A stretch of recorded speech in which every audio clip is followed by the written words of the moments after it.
Okay, so since we are asking all of our viewers at home what they'd put in a time capsule, we thought this is a good opportunity to chat with our guests about the same question.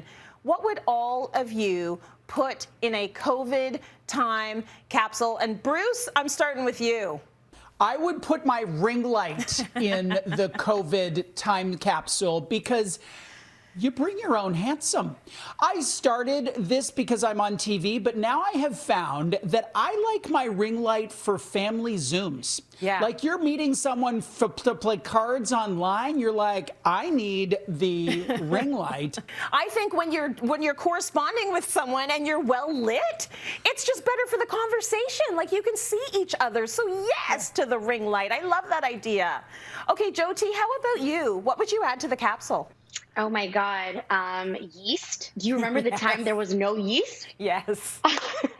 Yeast, a banana bread recipe, and my pajamas. All three of those. Okay, what about Frankie? Frankie, what are you putting in the capsule? There's so many different things. So I think I'm going to got a couple items. Number one, remote control. It was always about what did you watch. Yeah. Number two, I put a book in there, which is a great book I read called Think Like a Monk. Number three, what I put in there is an empty bottle of wine, because there's been a lot of those. And then finally, it would be a roll of toilet paper. Christian, talk to me about what you would put in this capsule. Well, I think this was a year of a lot of different things happening. So, the first two things I'm going to put in mine, and then I think I give you one. So I think this was the year for me of chocolate bars. Yes. And champagne. So I don't know if you're on this. I also think if you put them both in, they'll be great to crack open when you open this guy up, right? A little celebration. Yes. And then the second one, T, I snuck into the little Cityline box, if you can pull it out. Okay, let's see what we've got here.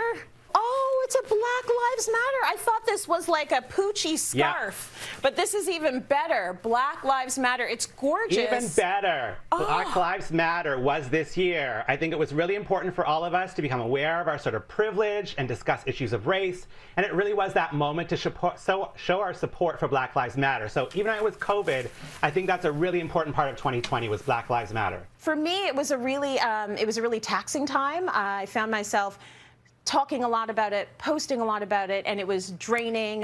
It was traumatizing to see, Black bodies brutalized, and I feel like I had a lot of moments, Leo and I both, where we had to sort of take some time and really think about what was happening on a wider scale. So I am also going to add something to remind me of Black Lives Matter, and this is a beautiful mask that was made by a friend of mine in the neighborhood that she dropped off for me sort of during the height of the protests last June 2020.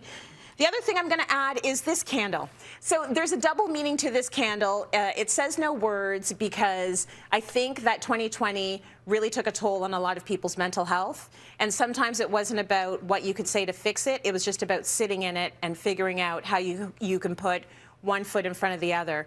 The other part of this is that businesses started during COVID, and a friend of mine created Real Talk candles during COVID, and they're flying off the shelves. This is part of my morning beautiful meditation workout. I light these candles. They smell amazing. I am sad to see it go because I'm going to lock it up in here, but we'll have it back again. Finally, my family. This is a picture of my family. We had a fancy evening for no good reason during the pandemic, and it's all about sort of trying to manage all of the emotional well-being of all the people in your life, because it is very important for us to figure out how to get by. And for me, that's about having something to look forward to, so that's going to go in there as well. Thank you so much, everyone, for sharing.